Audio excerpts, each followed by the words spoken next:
সামনের দিকে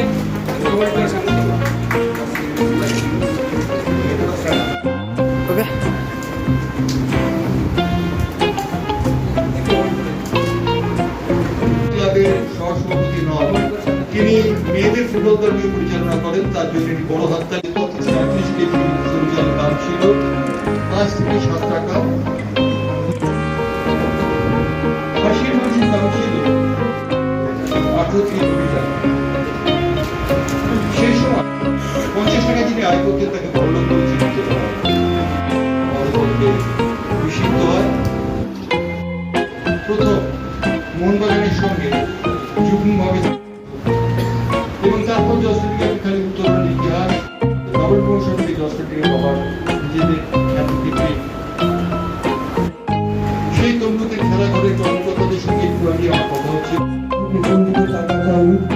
এবং এই যে বাকি দপ্তর নিয়ে বসে প্রতিষ্ঠ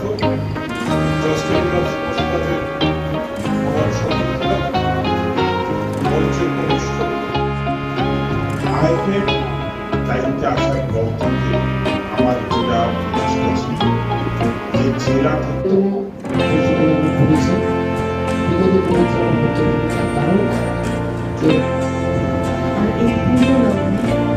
আমরা খেলার সুযোগ করে দেয়, আবার তাদেরকে সাপোর্ট দেওয়ার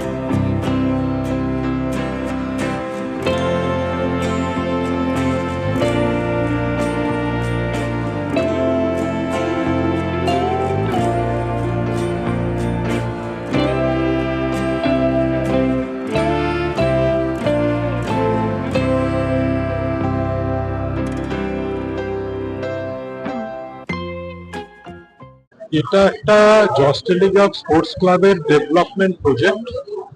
তমলুকের খেলাঘর ক্লাব, তার সাথে গাছড়াভাব্য জয়স্টেলিগাফ স্পোর্টস ক্লাব। জয়স্টেলিগাফ স্পোর্টস ক্লাব একটা আবেগ, একটা ঐতিহ্য, একটা পরিবার। এই পরিবারে অন্তর্ভুক্ত করলো তমলুকের খেলাঘর ক্লাবকে, কারণ তারা তাদের নিজের পরিকাঠামো তৈরি করেছে, তারা জিম করেছে, ওখানে মাঠ তৈরি করেছে, ড্রেসিং রুম তৈরি করেছে, সবকিছু তৈরি করেছে পরিকাঠামো। এবং সেখানে অনেক ছেলে ক্যাম্পে আছে, তারা তৈরি হয়েছে। তো জয়স্টেলিগাফ প্রিমিয়ার লিগ যেরকম খেলে, তেমনি তার সাথে সাথে ডেভেলপমেন্টের জন্য অনেকগুলো ছোট ছোট টুর্নামেন্টও আছে। এই তমলুকের খেলাঘর ক্লাব থেকে যেসব খেলোয়াড় প্রিমিয়ার লিগ খেলার যোগ্যতা তাদের থাকবে, তারা সুযোগ পাবে প্রিমিয়ার খেলা। আর অন্যান্য যেসব ইউথ লিগ, যেসব ডেভেলপমেন্ট লিগ যেগুলো থাকে বা টুর্নামেন্ট যেগুলো থাকে, সেখানে তারা জয়স্টেলিগাফের ছোটদের সাথে খেলবে। তো জুনিয়র টিমটা তৈরি হবে। এবং জয়স্টেলিগাফ যেহেতু এই পূর্ব মিদনাপুরের তমলুকের খেলাঘর ক্লাবের সাথে যৌথ উদ্যোগ করছে বলে শুধু তমলুকের খেলোয়াড় খেলবে তা নয়, জেলায় জেলায় ছড়িয়ে আছে খেলোয়াড় যারা কলকাতা ফুটবল লিগে খেলে। সব জেলার খেলোয়াড়রাই সুযোগ পাবে, যারা ভালো খেলোয়াড়, যাদের যোগ্যতা আছে খেলোয়াড় খেলা, যাদের জয়স্টেলিগাফের হয়ে খেলার প্রিমিয়ার লিগ খেলার যোগ্যতা আছে, তারাই সুযোগ পাবে। কথাটা হচ্ছে যে আমাদের কোচ আছে, টেকনিক্যাল ডাইরেক্টর আছে, তারা স্পট করবে। কিন্তু এই একাডেমিটা যাতে ভালোভাবে যারা আগামী দিনের খেলোয়াড়, তারা যাতে, যারা প্রমিসিং খেলোয়াড়, তারা যাতে কলকাতা লিগে খেলার এবং বিভিন্ন টুর্নামেন্ট খেলার জয়স্টেলিগাফের সঙ্গে গাঁটছড়ার সুযোগ পায়, সেই ব্যবস্থাটাই এরা করছে। ঠিক আছে, যাতে এরা যদি কোনো খেলোয়াড়ের যোগ্যতা থাকে তাহলে তারা প্রিমিয়ার লিগও খেলতে পারবে আগামী দিনে। যেরকম কিড স্কুলরা বড় স্কুলে পাশ করার পর কিড স্কুল থেকে বড় স্কুলে সুযোগ পায়, ঠিক সেরকম ভাবে বড় স্কুলের সাথে যেরকম ছোট স্কুলদের টাই আপ হয়, এভাবেও এই ক্যাম্পের সাথে, এই খেলাঘর ক্লাবের সাথে হলদিয়ার এই তমলুকের জয়স্টেলিগাফের মেলবন্ধন হল। ওদের ওখান থেকেই অপারেট হবে, টিমটা ওখান থেকেই হবে।